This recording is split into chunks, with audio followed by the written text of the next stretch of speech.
welcome. It's another Talking Bollocks. Yes, it is. I am back. You are back. We are back. And it's still lockdown. Depending on where you are in the world, wherever you're listening to this, you may well be locked down. I'm currently locked down in London. And you guys are currently locked down elsewhere. Some of us, obviously, we've got some key workers on here as well. Thank you very much for all of your efforts, all of your hard work. It is very much appreciated. It really, really is. Fuck all the normal intro. Let's just get on with just something I've got to get off my chest. Early doors. Okay, here's the intro. My name's Howard H. Smith, lead singer Acid Rain, do this podcast, do stand-up as well as Keith Platt. Fucking find me, whatever. Feel free, by the way, to join, to sign up to social media and join the discussions with everybody else, because there's lots of people around. There's also the Patreon community, which is growing day by day. Thank you very much for that. Patreon.com/Howard H. Smith. If you'd like to get more of this and Acid Rain behind the scenes and all the rest of it. So, anyway, just because we as in Acid Rain, okay, we've got some dates booked at the moment. And some of the gigs are in July, some are in June, some are in July, some are in September, one in October, one in November, right? Now, just recently, I have had messages from people saying, can't wait to see you in July. Okay. Now, just because the event is advertised, and hasn't been cancelled yet, for fuck's sake, don't think it's actually going to happen, do you? Really? 500 people in a fucking room in July? As I'm recording this, it is the beginning of May. It's actually the 11th of May, in case anyone's interested, right? The 11th... We are not, in the next 6 weeks, suddenly going to be allowed to have 500 people in a fucking venue for a gig, you stupid bastards! Fucking what? You are delusional.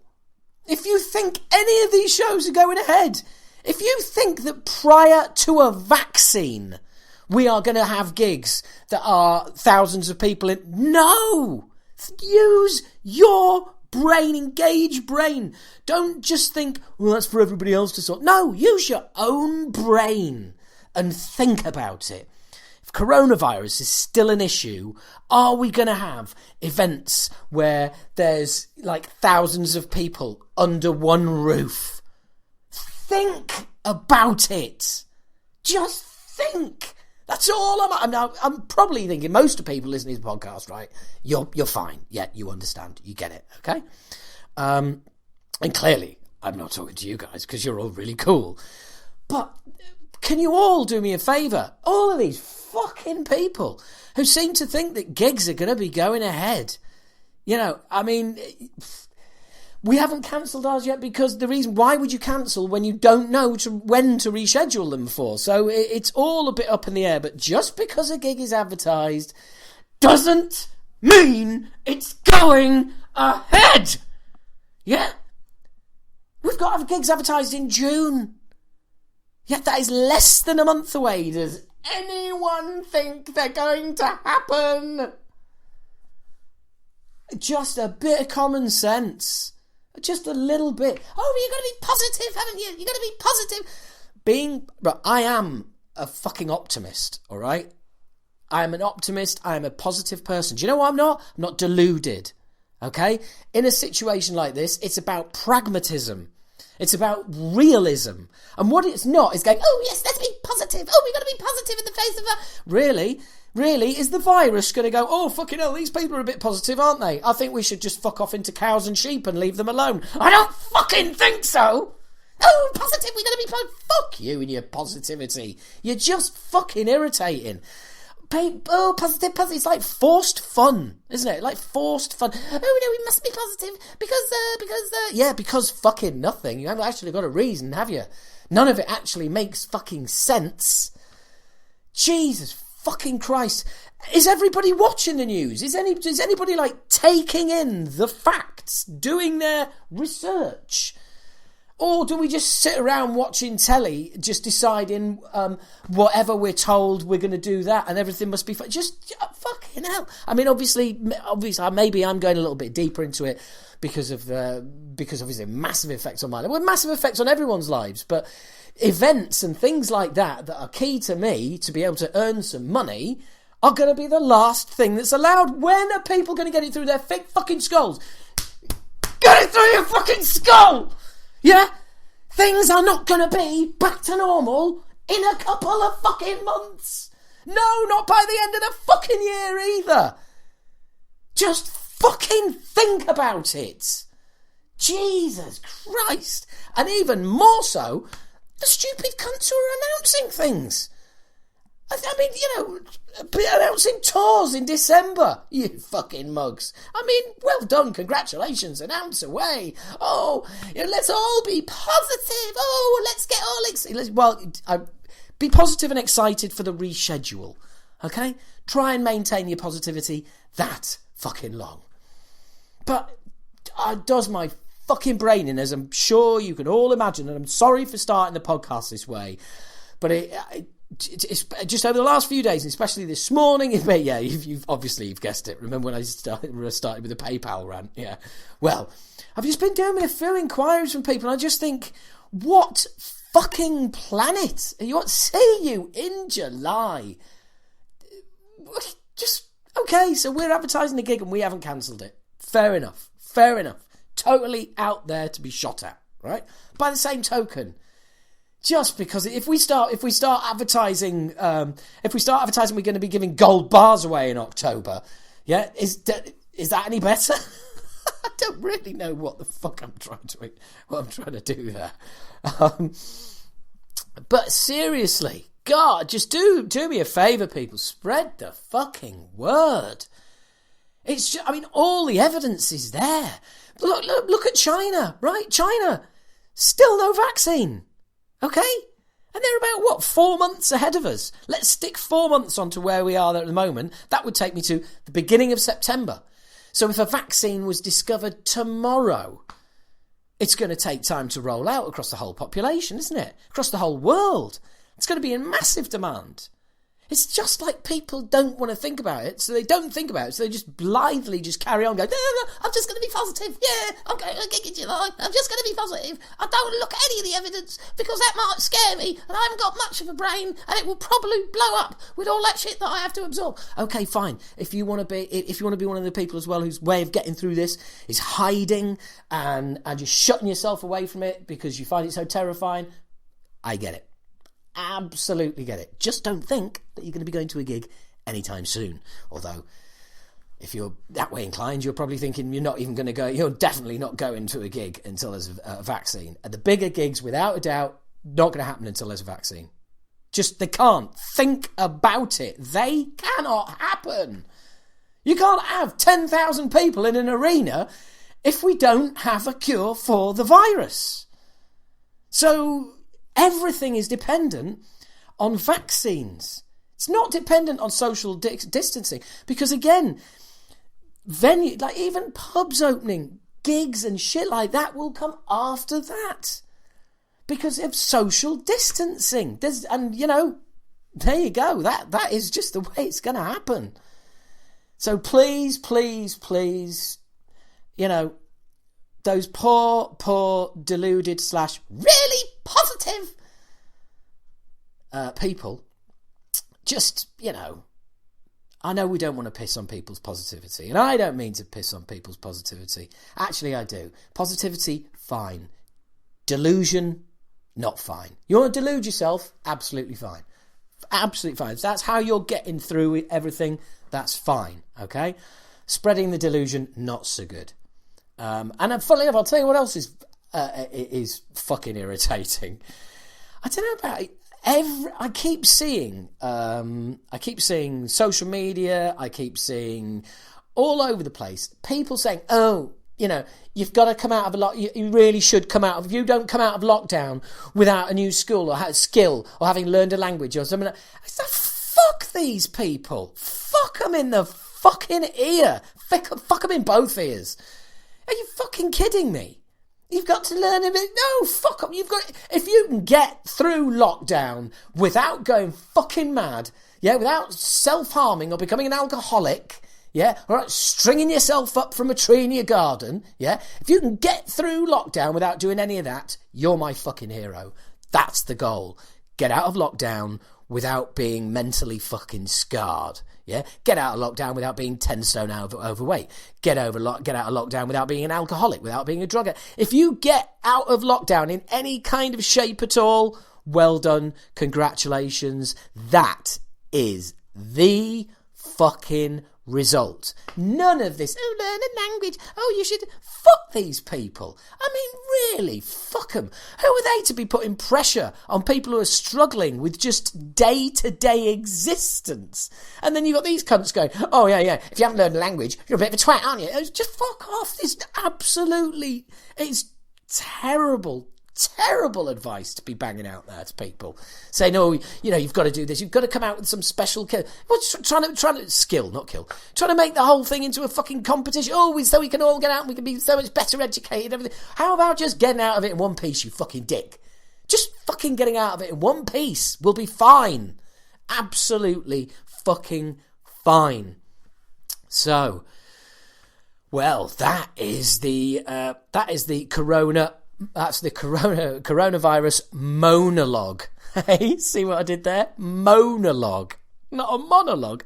Yeah, you get it. So what has been happening in the world of metal, not necessarily the world of metal, but the world of music, has unfortunately lost the one and only.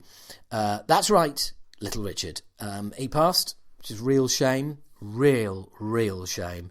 Not obviously a metal musician, but that attitude, I think, is still apparent within the metal scene. And I mean, look, I wasn't a particular fan, but seeing the amount of people who are coming out who I never would have guessed were fans, going like, well, yeah, this is really cool. Wow, and just as wow is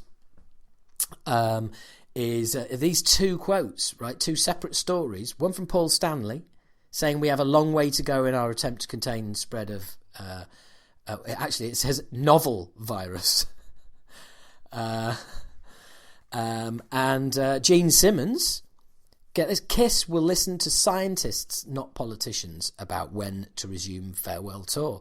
And again, I just have to say, I don't know why, but at times of great hardship and times like this, Kiss... coming out with all the fucking sensible statements is throwing me, completely and utterly throwing me.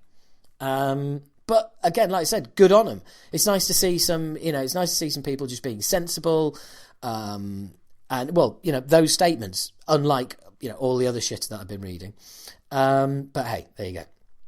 So what else has been going on in the world of metal? Well, I mean, everybody is doing a fucking lockdown something, including Acid Rain. Some of you may have seen that we did our lockdown video with Suzanne Vega. Go and check it out on the Acid Rain socials. It's a good laugh. In fact, I'll tell you here exactly what happened. Right, basically, it was inspired by Sepultura and their lockdown video for the song Isolation, doing the song Isolation in isolation. Get it? That is where the fun and the laughs ended. I mean, I like the song, but after about 2 minutes, I was just watching it going, this is fucking depressing. They're all just locked in their houses looking miserable. I mean, if we did something like this, it'd be fucking... Oh, hang on a minute. That might be an idea. And that is exactly how it all started. So, yeah, I then spoke to everybody, whacked the video clips together, well, basically danced around being arseholes everywhere we could, which was good fun. Gave us something to do in these strange times. Sorry, that's a fucking message coming through on me on my PC. So anyway, gave us something to do, and really enjoyed it. Really enjoyed it. Had great fun. Took the piss, and there you go. Anyway, what's going on in the world of metal continued. James LaBrie on Dream Theater reunion with Mike Portnoy. Never say never. That's a softening of the waves. Also, check out Charlie Benanti, Alex Skolnick, Roberto Diaz, and Brandon Yeagley, I think his name is, for the Rush quarantine covers that they're doing, because they are fucking superb. Absolutely superb. One of my mates, well, my best mate, is a massive Rush fan, and he was saying that it's awesome. He's like waiting for them as they come out one by one, because they're so good. And Skolnick is just a fucking ludicrous guitarist. Fucking awesome. Really do like him. David Coverdale of Whitesnake decided to tell us that he's so follically blessed it's not even funny. Yeah, thanks for that, you cunt. Symphony X is starting on a new album. For those long-time listeners, you know that Symphony X, bit of a fucking fan. So look, after the huge Corona rant at the beginning there, I feel like I owe you. And so I'm going to get us into an interview. Now, I say an interview. This interview is with Josh Weller, who is a stand-up comedian who I met at the Christmas Comedians Party, funnily enough, in January, because obviously we're all working at Christmas. So I was introduced to, or rather, he was introduced to me by a mutual friend who books us both. We'd never met, and she went, Josh, this is Howard, our resident rock star. Ha ha ha ha ha. Because obviously they're all comedians. So I've been in a band, and so Josh says, "Oh, hello. So you're in a band?" So I explained very briefly, and he was like, "Oh, right. Well, yeah. I was in bands for years." And I was like, "Oh, really?" He was like, "Yeah. A good 10 years or more." And I was like, "Oh, right, okay." So straight away, started to take him a bit more seriously. I went, "Did you do anything and all right?" And he was like, "Yeah. Anyway, we were releasing an album, or we were going to release an album. Didn't really happen." And I thought, "All right." And he goes, "Did the Vans Warped Tour a few times?" And I start thinking, "Whoa, hang on. Okay, so credibility well and truly established." I was like, "Oh, right, that's really cool. What was the name of the band?" And he goes, "Oh, the Kenneths." I went, "The Kenneths, didn't your artwork, wasn't it sort of black and white?" And he was like, yeah. And I was like, "All right, yeah." I said, "I listened to your stuff." And I did. I remember listening to it. And he was like, "Oh, really cool. It's just sort of pop punky kind of stuff." And I was like, yeah, that kind of stuff. And he was like, yeah. He said, that's how we ended up hooking up with Bill Stevenson to record an album. Excuse me. Brackets, Bill Stevenson, drummer of Descendents, one of my all-time favourite bands. I was like, excuse me?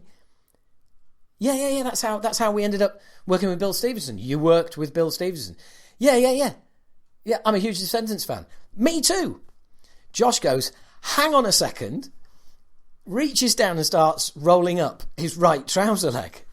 So I instantly go, "Hang on a second," and reach down and start rolling up my right trouser leg. We both pull our trouser legs up to reveal he's got a Milo tattoo on his right leg. I've got a Milo thinking about Allroy tattoo on my leg. We both pull our trousers up and our socks down. This is in the middle of a private club full of comedians, and we're stood there pulling our trousers up, pulling our socks down. We both look at each other's tattoos. We look at each other and go, "Wah!"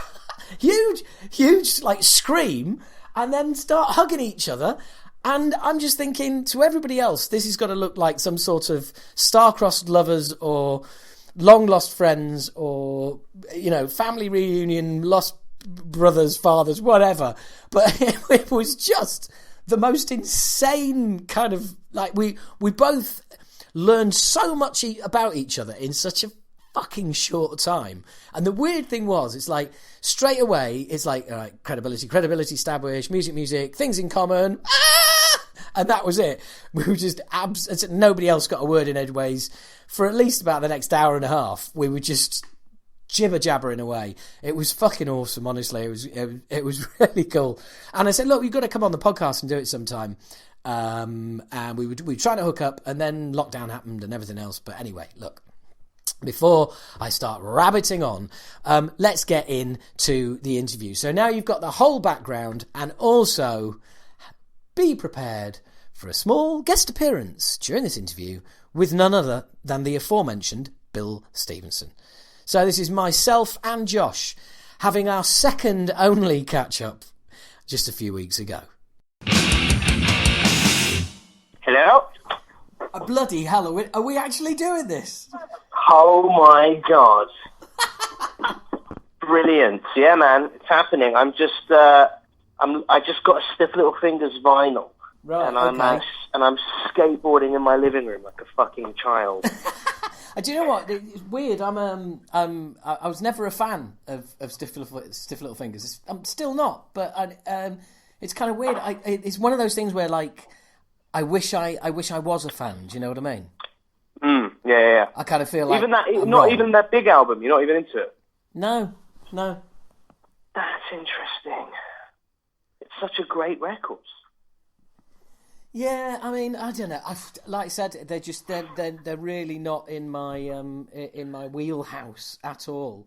I've heard minimal, and it just kind of I just kind of never really went down that particular road. But let me just lasso you in, because I will have just explained to the listeners about our I'm going to call it storybook meeting at the Christmas party. So I will have given them the whole, and then we hugged like fucking estranged brothers who hadn't seen each other for 20 years. I mean, it's not. It's one of those things, isn't it, where when you meet someone who's got, like, particularly a Descendents tattoo, it's like you kind of know they're probably not a dickhead. Yeah, well, no, absolutely. It's like a brand. It's like a brand of undickheadedness. Yeah, and it says, like, if someone's it kind of tells you that they were probably bullied at school, so they're probably not. You know what I mean? Like, there's certain bands, like, I don't know. Like, you wouldn't be a jock. Put it this way: if Five Finger Death Punch are for jocks, then Descendents are for nerds. Yeah, it's like if you meet someone with a Red Hot Chili Peppers tattoo, you're like, okay, what's wrong with this guy? Now you see, I kind of agree and I disagree in equal measure, because once upon a time you met somebody with a Red Hot Chili Peppers tattoo and you went, nice, like it, fellow fan. Whereas now they are just fucking annoying and should pack up. Which was their last good album, in your opinion? Californication. I didn't like Stadium Arcadium. Probably last great album would be Californication. My uncle is a big Chili's fan, right? And he tapped out at Stadium Arcadium. And my uncle's like he's worked for British Airways. He's not like a music guy or anything. He's just a nice man, and he doesn't really know anything about music. And when Stadium Arcadium came out, he's like, "Oh, I heard Flea on the radio talking about the new album," and he said, because it's a double album. He's like, we wrote some of the songs only took 10 minutes to write, and all I could think was, it fucking sounds like it. Yes, great point, and that's when I tapped out as well. But also the funny thing is that I think anybody looking at the two of us, like, embracing like long lost twins, would no way would they have been like, well, they've obviously got matching tattoos, But it was your good lady whose name escapes me for the moment. I apologise. But she was like, what's wrong with you two? And I just remember like both screaming like characters in The Young Ones going, we've got matching tattoos. That was the comedian Claire House, I believe was the girl. Yeah. And she's, I mean, you know what? Just for some more context as well, like, that was quite an awkward party to be at.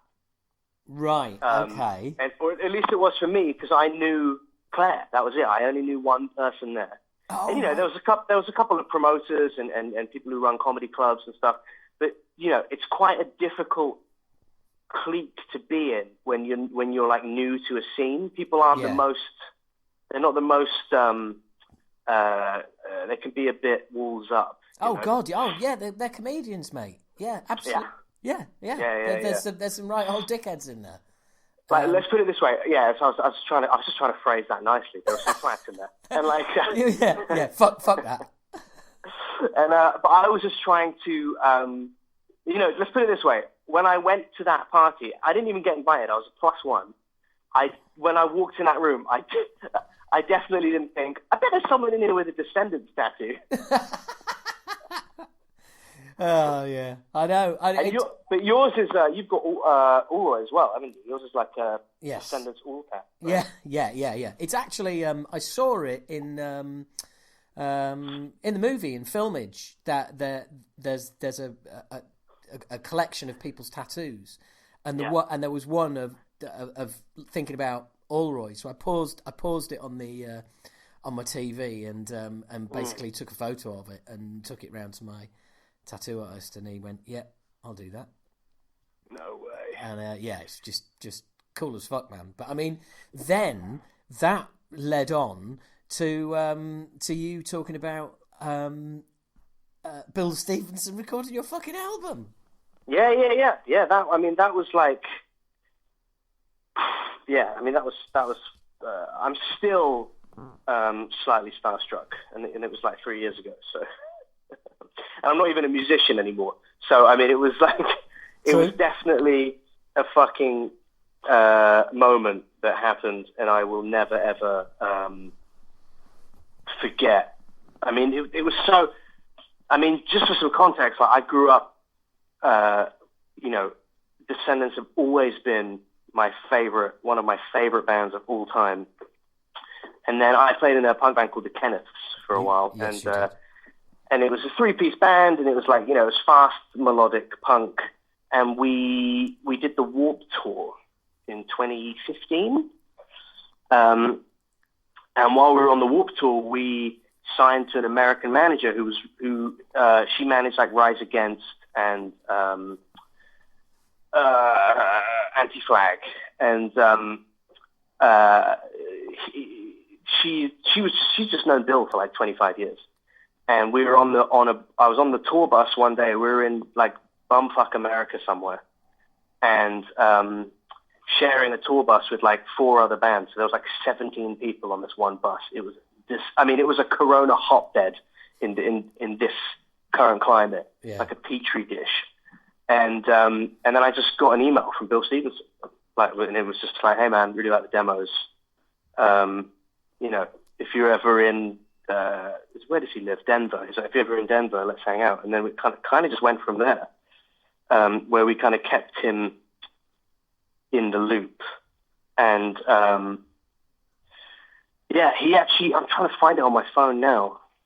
So how did you end up on the Warped Tour when you only had demos out? Just wait. Do you edit these down, or do you?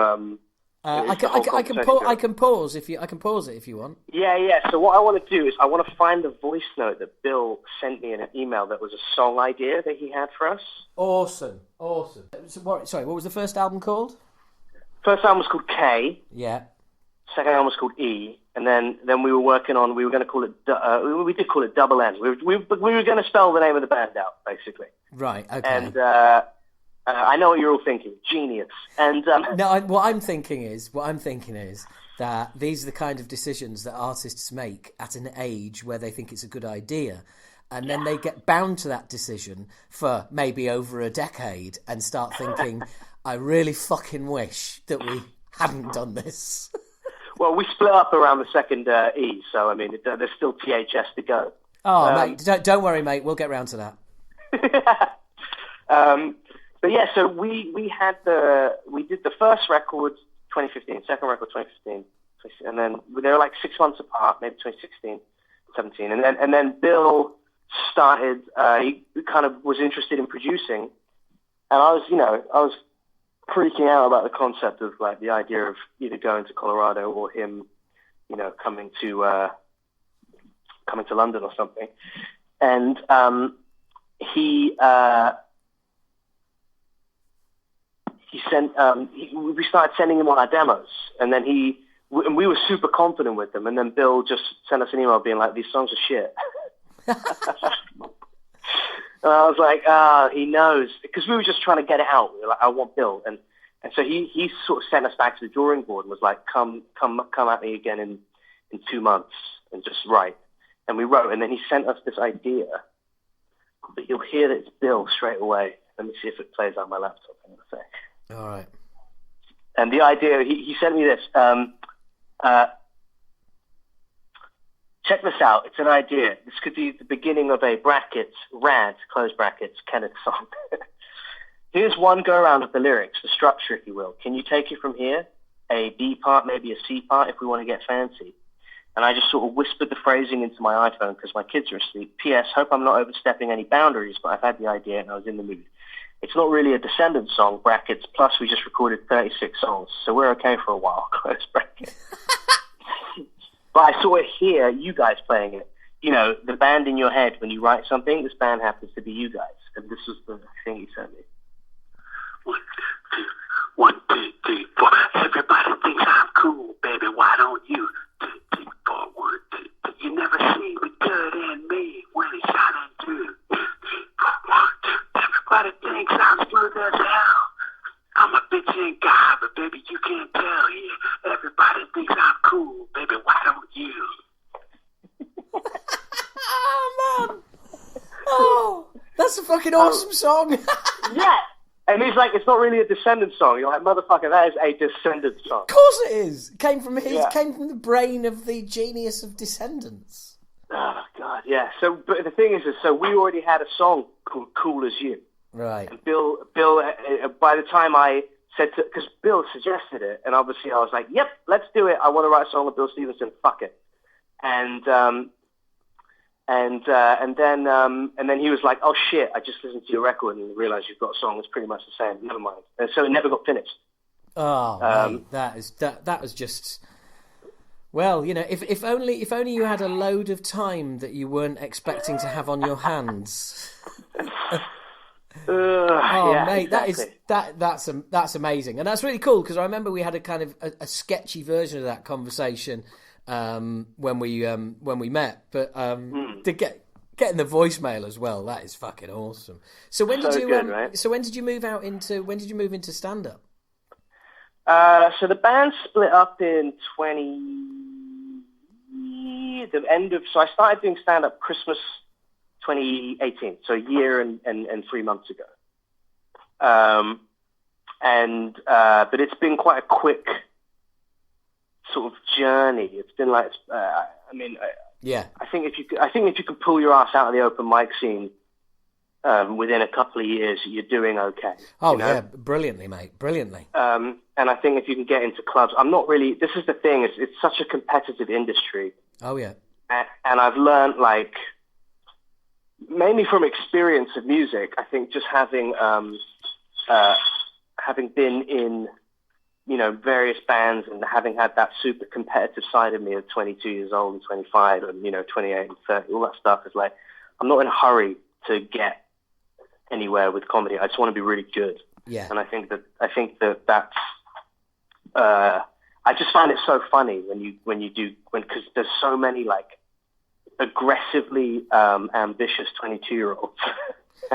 Well, yeah, but unfortunately, their aggression and their passion and their ambition outweigh their skill and experience. It's not really my place to say if I think that they're funny or not. That's down to preference. But like, for me personally, I've really enjoyed the transition, and it's been like,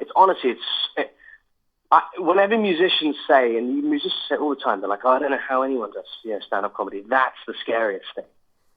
Yeah. And I really disagree. I don't think, for me, getting up at 5 a.m., and then driving like 4 hours to a place and then waiting outside a venue for 4 hours and then getting in and then setting everything up, sound checking, packing everything down, waiting for another 3 hours, setting up the merch, playing the gig, running over to the merch table, trying to get signal on the fucking pin machine, and then packing everything away, putting it in the van, driving for another 4 hours, parking the van somewhere where you hope it doesn't get broken into, and then 4 people sharing one room in a Holiday Inn Express. Like, that's hard.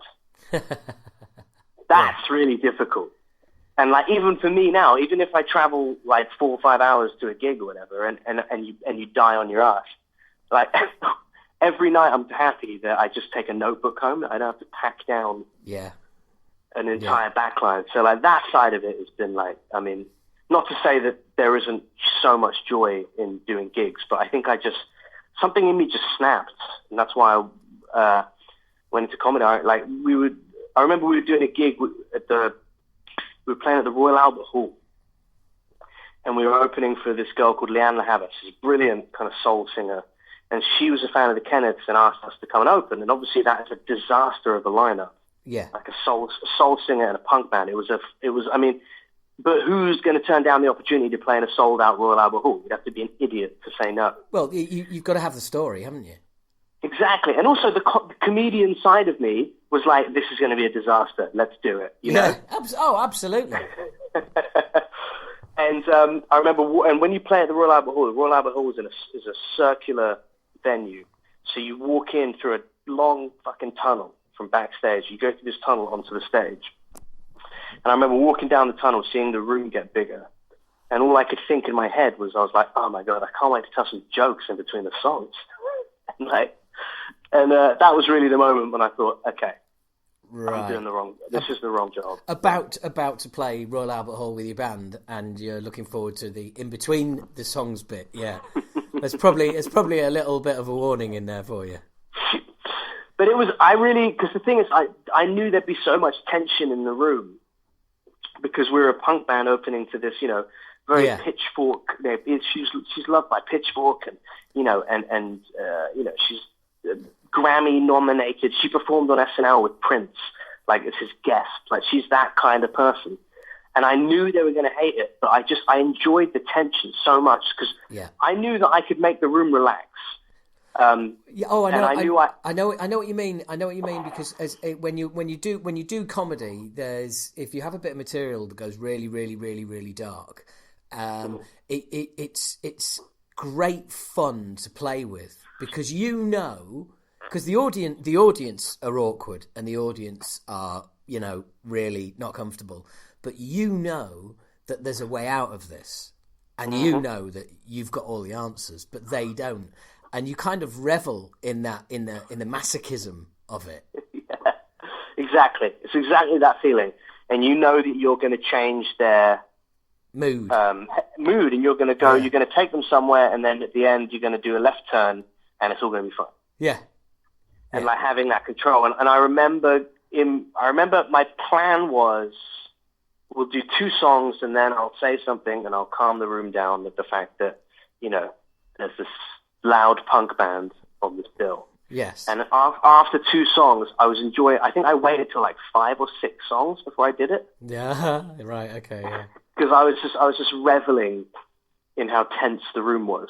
Yeah. But then by the time I said something along the lines of like, we want to thank Leanne for personally asking us to do this. It's a huge honor, but let's be honest, this is the fucking worst lineup you've ever seen in your life for a gig at the Royal Albert Hall, or something like that. Yeah. And it got, and it got a big laugh, and then after that, the rest of the gig was fantastic. Yeah, because if you can make people laugh, if you can put a smile on your face, even if I've always said, because with Acid Rain, we're very, we're a fun vibe live.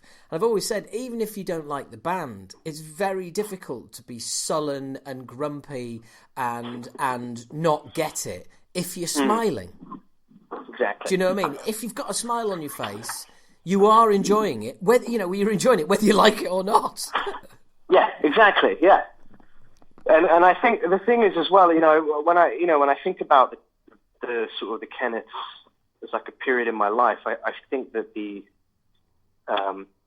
fact that it was fun live was kind of what kept the whole project alive. I think. Yeah. Same here. Yeah. And that's the touring with your mates is. I mean, how can that be boring? Yeah. And but the thing is as well is that you've done that the music thing. You've done it. You've ridden the tires off it, and it's a new adventure for you now. Yeah.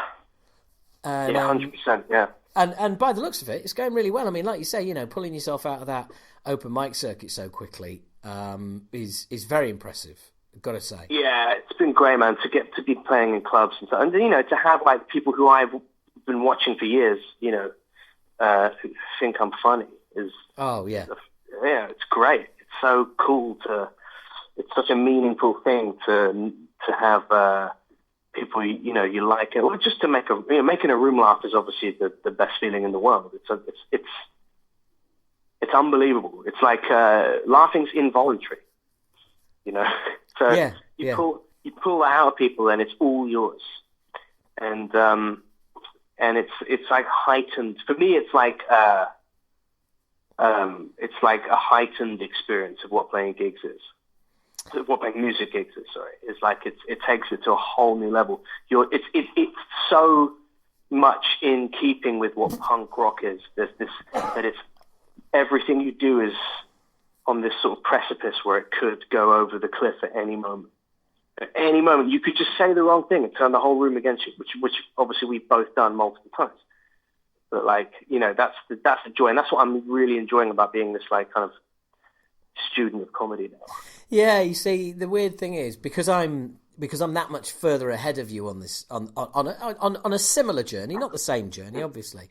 I've kind of come. I'm all the way back round to music again, as you know, having like restarted doing it in 2015 after a 25-year break. So for me, I'm back at that. Music touches you in a place that nothing else can touch. Basically, music it touches emotions.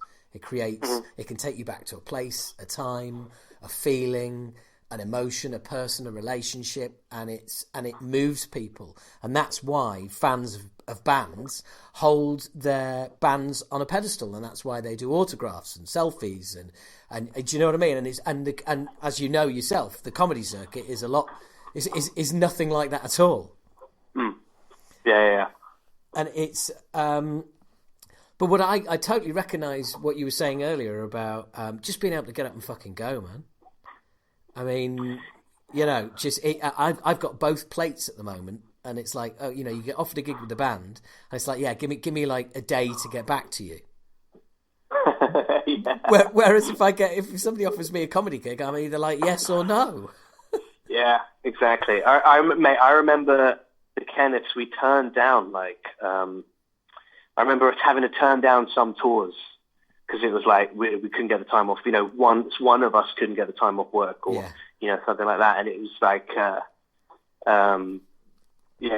was like, it was so stressful for me because all I wanted to do, obviously, I would do everything whenever I could, and you know, I'll find work after. But obviously, like, you know, other people have their, which is totally fair enough. But, you know, everyone has, very few musicians are making enough money from music to live.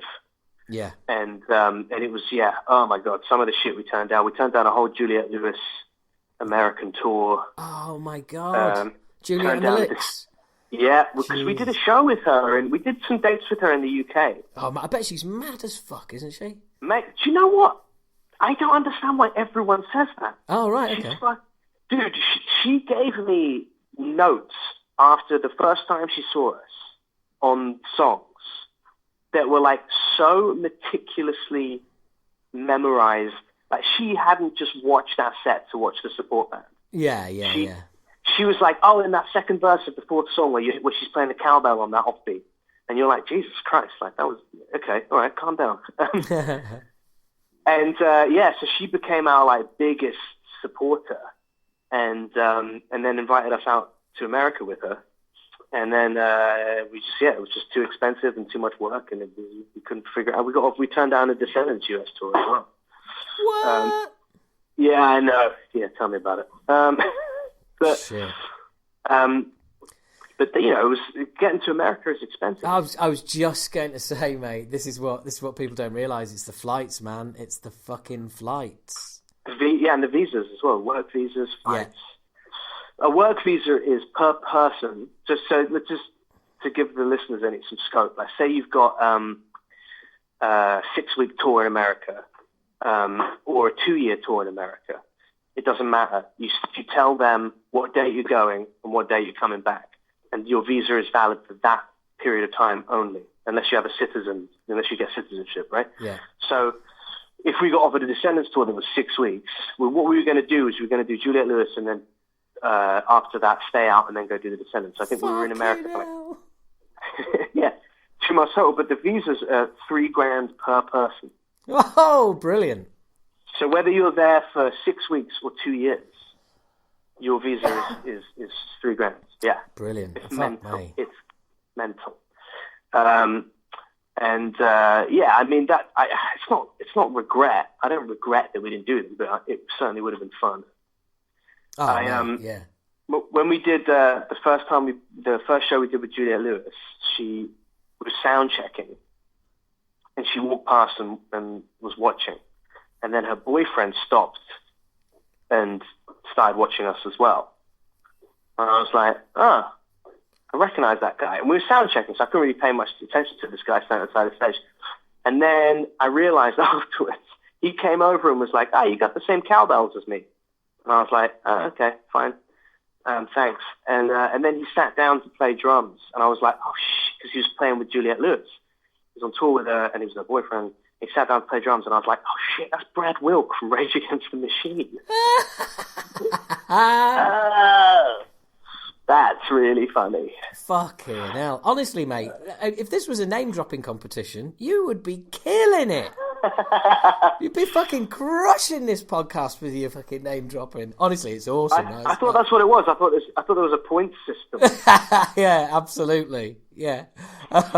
Oh, mate, that's fucking great. Honestly, it sounds like, a certain... You managed to get quite a lot of your dreams achieved. Yeah, it did. The wheels came off, I think, around Brexit, and some band members had a lot of family stuff with the market plunging, basically. Right. Yeah. And so it just then family kind of became a priority, and then now we it was all the classic stuff like ropey management and.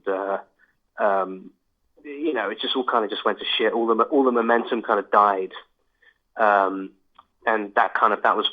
By that point, I already knew that I wanted to do stand-up comedy. So my focus kind of, I didn't try too hard to save it when I felt like the thing was starting to slow down.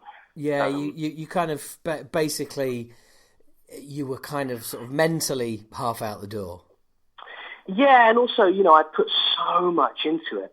I put like anyone does in any band that there's two types of musicians. There's people who do it for fun and it's just a bit of a laugh, and then there's everyone else, and it's the most impassioned career in the world, and it's. I'd say three types of musicians. There's those two, and then there's a third, which is musician/manager. And I can tell you that is quite a demanding role. Is that you and your band? Yeah.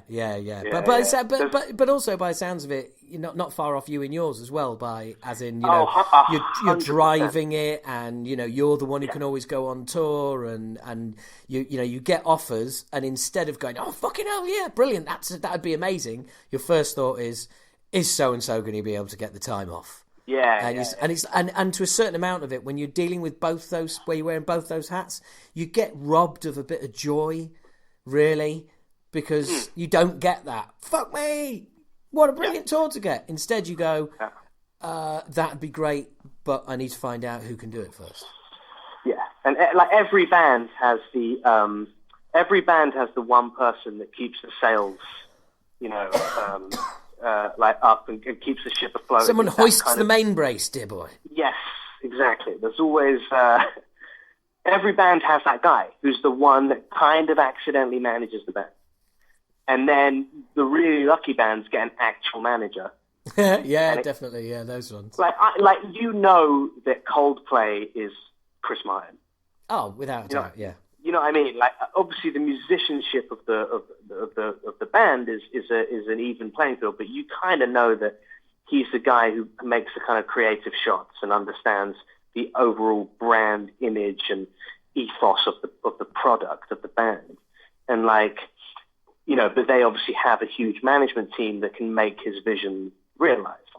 And like, you know, if you're really lucky in a band, you'll find a manager like that. Yeah. Who can take your ideas and make them happen. And we kind of got that for a little bit, and then it just kind of went tits up, and you know, we made some bad management decisions. And, did management make some bad management decisions, or did you make some bad appointment of management decisions? I think we made some bad appointment of management. Yeah, right. but that is what it is. That's like I can't be. And also, I mean, hand on heart, you know, I'm not saying, look, I think we could have had the biggest manager in the world, and I still don't think the band ever would have been a huge, especially it's punk rock, you know, it's not meant to be huge. Oh, somebody needed to basically chuck like 30 grand at each of you and go, right, that's yours to live on. I'm going to put you on the road for 18 months. You know, and the label underpins everything, and you go and do Juliette Lewis, and you go and do the Descendents, and it's a very different conversation that we're having right now. Hence, or maybe probably not having this conversation at all. You're absolutely right, but that's also, you know, that kind of thing of going, here's 30 grand, and I mean that's such a 90s. Does that? Does that happen anymore? Oh yeah, no. There's some sizable advances still kicking around, mate. I mean, but rarely from management, right? Normally, no, God, no. Well, I'm saying, you know, it would all have to be underpinned by the label, and also it's like, you know, they've got to be really fucking sure if they're going to put that kind of money into you, because obviously, as we know, the rewards that you recoup are that much less now. Yeah, it's tough time. It's such a tough time to be in a band, because the joy never goes away and the desire never goes away. But these fucking people like Spotify they just make my blood boil. I will. I'll send you a Spotify t-shirt. Please do. I will. Their whole. I mean, like I read an interview with the CEO or a podcast, and he was saying, he was like, you know, there's as much money in the music industry now as there was in the 90s, thanks to Spotify. And I was like, well, that might be true statistically, but it's not being filtered down appropriately. Well, I mean, I would without a doubt challenge it, because I don't see how that's possible when every stream is worth such a tiny amount.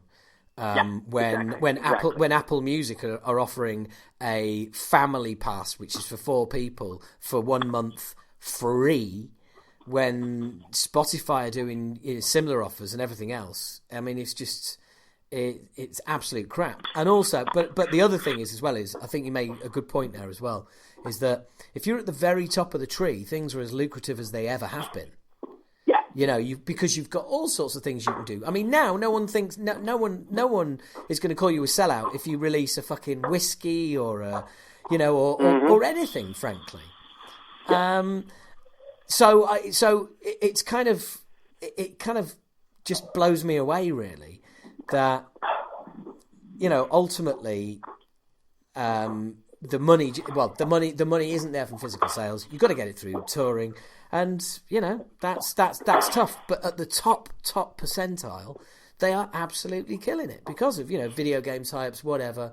You know. But that's, I mean, I don't really have, I'm not saying, I'm sure you don't either, but it doesn't bother me that there are massive bands making millions of dollars. Oh, and God, no. If anything, you know, you think about the money Ed Sheeran makes for his label, it's like that money is going to facilitate so many new bands getting deals. Oh man, I've got to completely and totally go off on a tangent.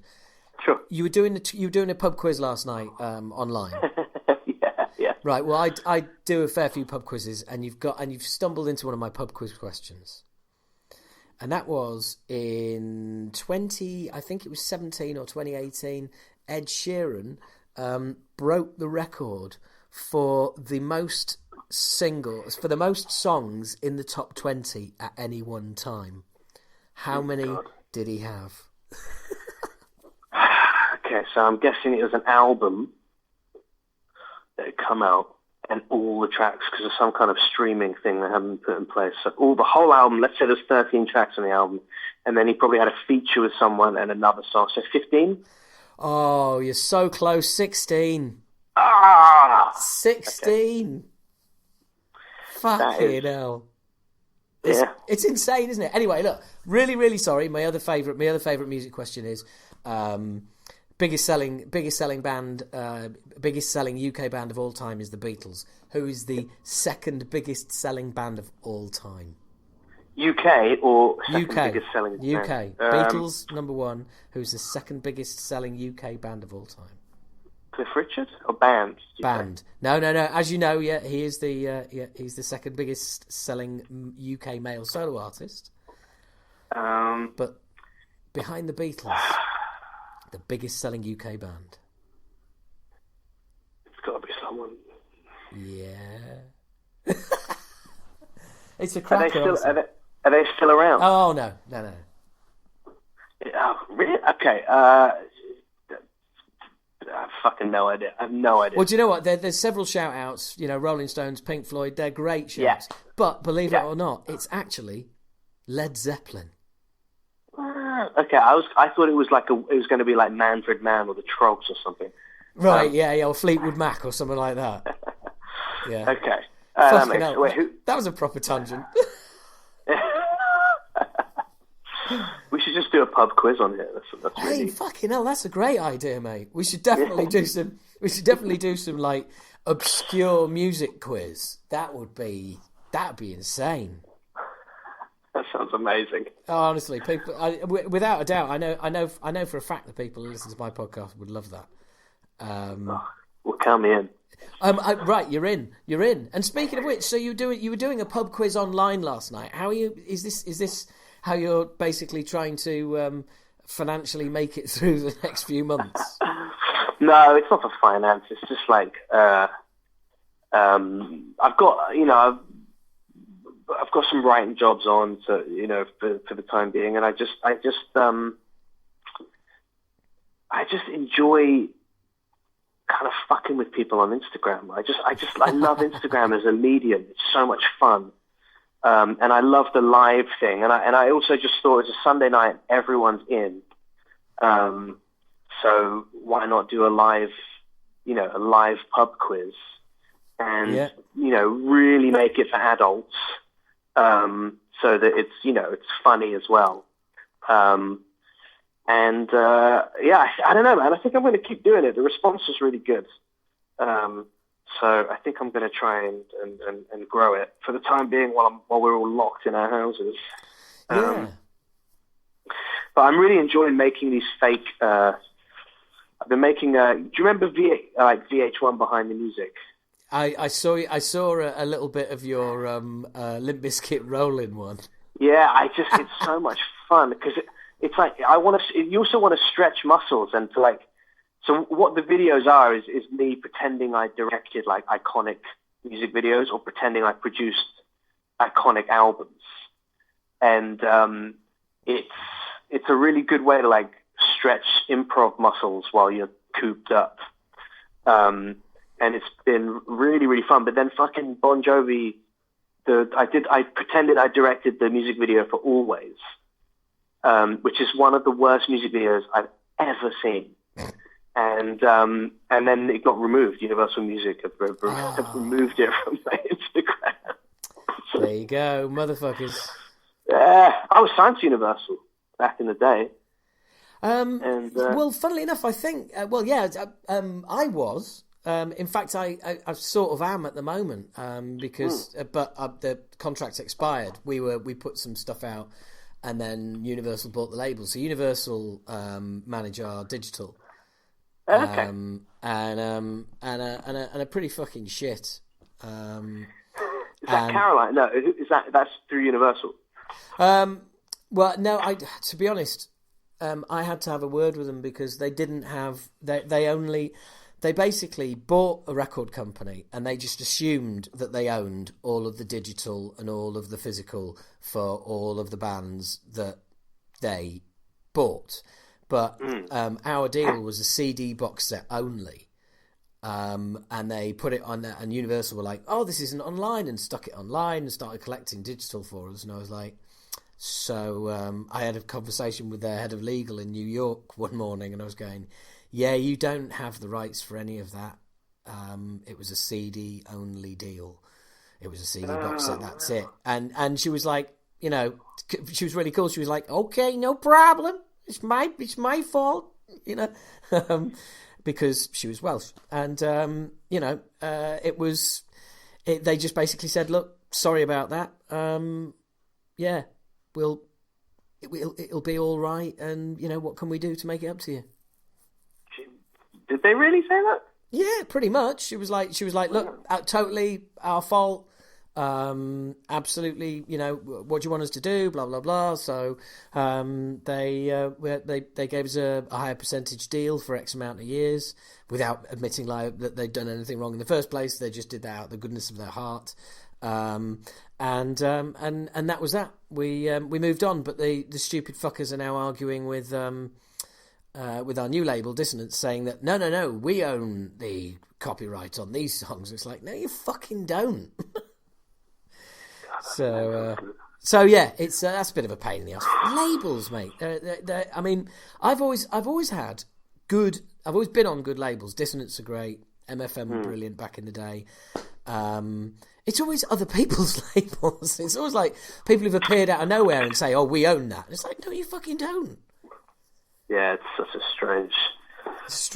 strange old business. Do you remember when Citigroup Bank bought Parlophone for about 3 years? Oh, God, that was great. Do you remember that? And then they just went, yep, okay, that didn't work. We spent all the money. And it was at this period where it was like around the recession, MySpace was massive and all this shit. And Citigroup bought Parlophone. And there's this urban legend that was like, when they were doing all the accounts, they were like, how have we spent £2 million this year expensing flowers and chocolates? And flowers and chocolates was like the code A&R word for cocaine. Ah, right. So every time the A&R was buying gack for the acts, they were writing it off as like chocolate and flowers. Oh, that is fucking brilliant. That is absolutely brilliant. And that is, yeah, classic music business. Have you seen, have you read, more importantly, Kill Your Friends by John Niven? I've never read it. Oh, mate. Get on with it. Really? Oh, now is the time. Okay, yeah, that's true. That's one thing we've all got. Yeah, honestly, mate. Really, really funny. Laugh out loud funny. All right, I will. I'll check it out. I mean, massively, massively un-PC, and just basically, it's a prime example of something that is written about. It's obviously the movie as well, and your lead character has absolutely no redeeming qualities. It's like the absolute dictionary version of an anti-hero, except there's no hero. He's just anti. But it's some great takes on the music business and people in it. Is it fiction, or is he naming the label? Oh, it's absolute fiction. But he did work in the music business. He was Super Furry Animals A&R guy, and they were like, you need to be a writer, man. Stop doing this shit. No way. Yeah, so he knew Cowell pre, all his fame, and yeah, it's really, really interesting, mate. Honestly, I'd definitely give that a read. All right, I'll check it out. Sold. Do, love, do. So you've got. I mean, we're all in the same boat at the moment, aren't we? It's just like, right. So everything's cancelled. Okay. Mm-hmm. Right. Well, we'll see. See you in a few weeks. Then it's just like, I don't know. Do you know what I mean? It's like I feel like I want to be on the phone, or I want to be pinging people emails and stuff like that. But it's like I want to ask questions that I know there aren't answers to. I mean, mate, I hope it's only a couple of weeks. Oh, I mean, it's going to be a few months. Yeah, mate, if I'm gigging, my gut instinct is if I get to do a stand-up show before the year ends, I'll be very happy. Like, I mean, who knows at the moment, but I mean, Britain's not. We're not as we're recording this. We're not making the most effort to keep everyone inside. Well, I think at the moment people are not making the most effort to stay inside, and it's just really sad that there is still these idiots who basically think they know best, and all the laws and all the advice is for everybody other than them. And it's just it's bollocks. It really is. But because I live around the corner from a flower market, and they still had the flower market. Oh, yesterday. I saw it was reported on the London News, mate. I saw it on TV. And you're like, are you fucking flowers? Yeah, I know, and but also, did you not hear the fucking news? Stay in. Well, no, did they not hear the news? Stay in. It's just, you know what, man? What this virus is doing, aside from all the obvious things, is it's really showing who the idiots are. Oh God, without a doubt, and it's astounding. I never thought I'd mutter the sentence, "I hope they deploy the army in London to stop people going to the flower market." To be fair, I've said that on more than one occasion.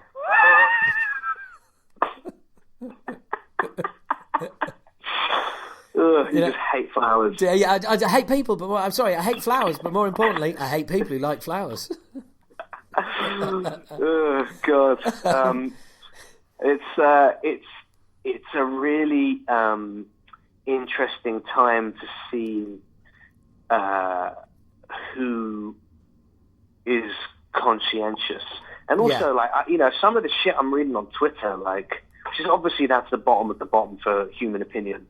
Yeah. But when people are like, "Oh, NHS workers are saying stay indoors," and you see comments from people being like, "Well, the disease can't survive in warm weather," and you're like, "How do you fucking know that?" Martin in Norwich, how? Yeah, how do you know? Yeah, do you know what? It's fucking it is. Absolutely like that. It's like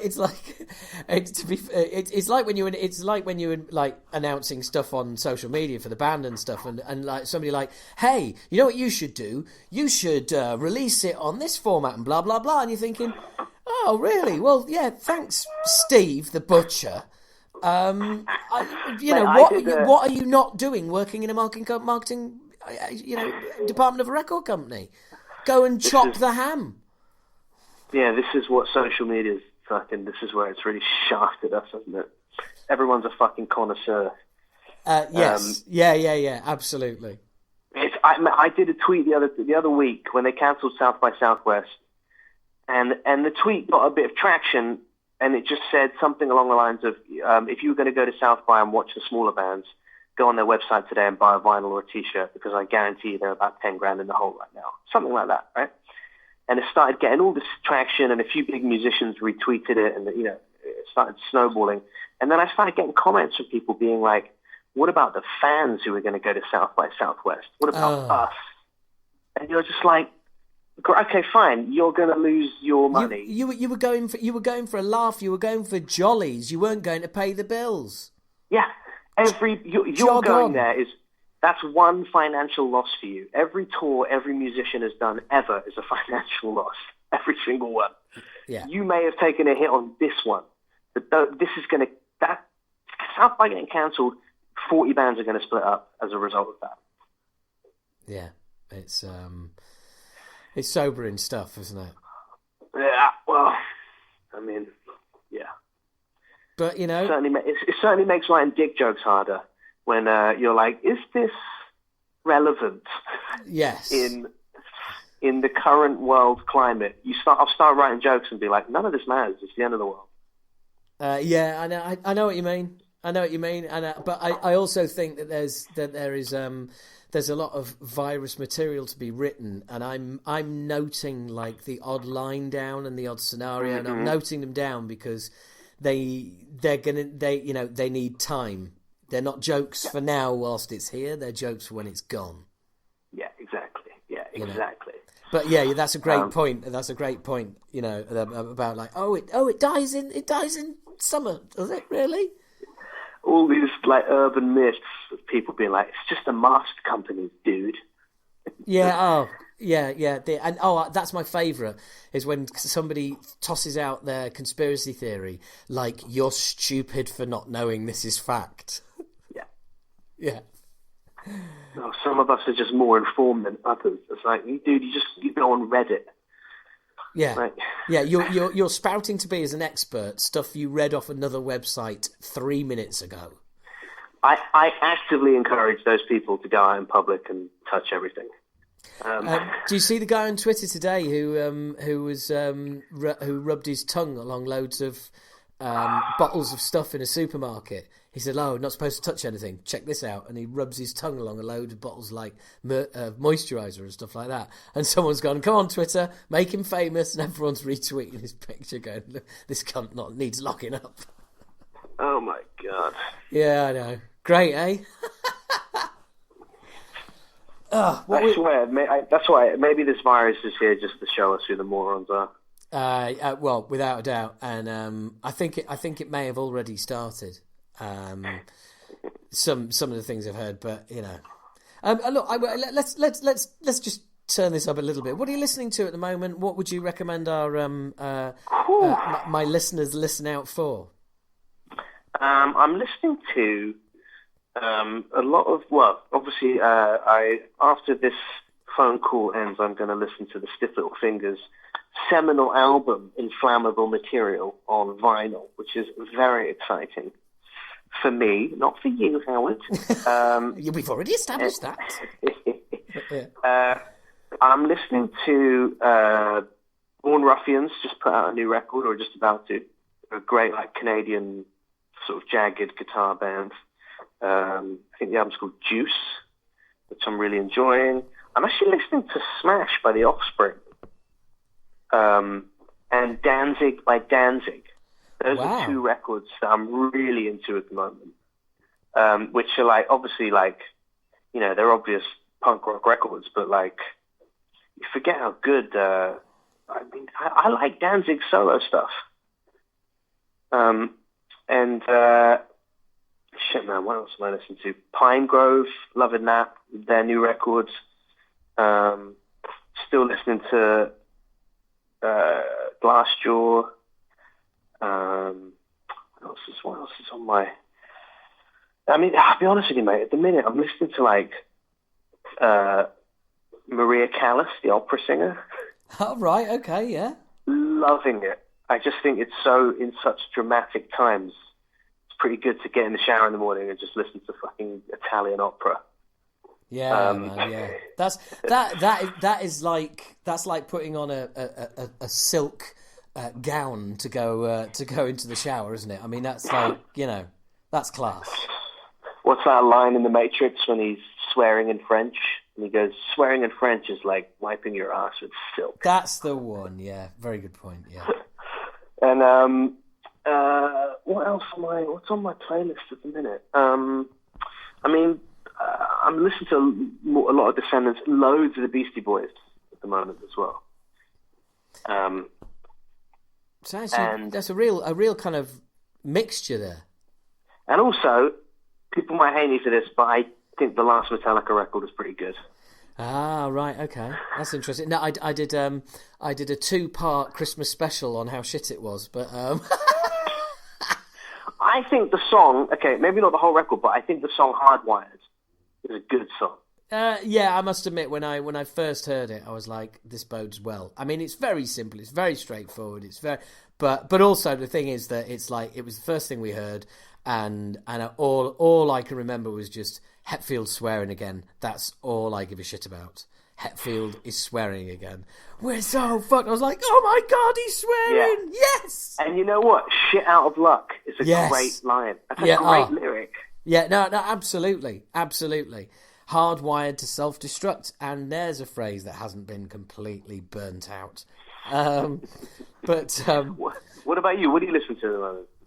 Just Acid Rain, The Age of Entitlement, mate. Came out no September. Way. Came out September last year. Greatest album ever. Okay. Where could I find that? I genuinely fucking anywhere, mate. Okay. But I tell you what, I one thing that I check this band out, right? I've been listening to this, and it's not a band, and it's a French bloke's project, and the name of the project, or the name of the band, is Igor. So it's IGO and then treble R, right? And he's French, and he gets some of his friends together, and they spent 18 months in the studio. And to be honest, some of the songs sound like basically people trying to get out of the studio. It's insane. There's polka on it. There's death metal. There's classical. There's an opera singer. There's a metal singer, and it's like everybody just pops in, does something, and goes. And it's not all, it's not all over the place. It's not baroque, but it's just absolutely different. And each song has somehow got something different to offer. I've got it open now. Right. Well, I think. Well, go for it. The album's called Just Savage Sinusoid. No, it's Savage Sinusoid. Right. Actually, it's not out yet. The album I'm listening to. The album I'm listening to is called Spirituality and Distortion. That's the one, baby. Got you. All right. Downloaded. Oh, right. It's out. Is it? No. It's hang on a minute. Is it out? No. Some of it's out. Like 3 songs. Oh, right. Oh, cool. Okay, right. Well, yeah. I mean, put it this way, right? To give you an idea, what kind of cough is that? Oh yeah, don't worry. It's regular flavour. Track 5 on that Igor album is called Camel Dance Floor. Mate, there's a song on the album called Kung Fu Chèvre, which means Kung Fu goat's cheese. Oh no, it's Kung Fu Goat. Chèvre. Oh, yeah, you're right. Kung Fu Goat. Yeah, Kung Fu Goat. It's Chèvre fromage, wouldn't it? Yeah. Kung Fu Goat. Amazing. Brilliant. Well, look, mate. I have got some questions from subscribers for you. So, wow. So what I would like to do is just finish this chat for the main podcast, and then ask you a few questions on behalf of subscribers. But for now, Josh, thank you so much for coming on. Oh, thank you so much for having me. It was a pleasure. Making your debut appearance, I'm sure there will be many more. There definitely will. Let's not go too far. Don't go getting your feet under the table just yet. And that was Josh, and well, Bill Stevenson, little guest appearance there. How cool was that? Also, probably the only way I'll ever get him on the podcast, but there you go. So, look, that is Josh Weller. You can find Josh on Instagram, Josh Weller, all one word. A very, very funny dude. You can check out the Kenneths. Go and do a deep dive on them. There's a few singles here and there. Nothing. Yeah, there's a few bits and pieces here and there. But anyway, winding down. You had you had a 2-hour movie podcast just a few days ago. Hot on the heels. Here's another music one. There'll be another one at the end of the month. So I'm just trying to rattle these off as much as possible, and I know you know that. Josh also stayed behind and did some Patreon questions. Feel free, sign up to Patreon patreon.com/Howard H. Smith. Just $5 a month, and that's all it costs, and you get loads of stuff, and I'll love you forever. So anyway, yeah, that's just about everything. I have, although no, I've got to say it. Sorry, got the new Havoc album, and oh dear. Still, at this stage in their career, I thought they might have developed their own sound, but no, it is still just sounding like catalogued riffs of many other bands, and that's a real shame. I know some of you absolutely love Havoc out there, and that's great. It's just like having an old school thrash band today. Yeah, that's my problem with it all over. Just heard it all before, done better by other people. But there you go. That is just my suggestion. I'm sure if you played Havoc, Acid Rain's The Age of Entitlement, they would probably say exactly the same thing about that I've just said about their album. And you know what? Fair enough. It's all opinions. It's just an opinion. That is all.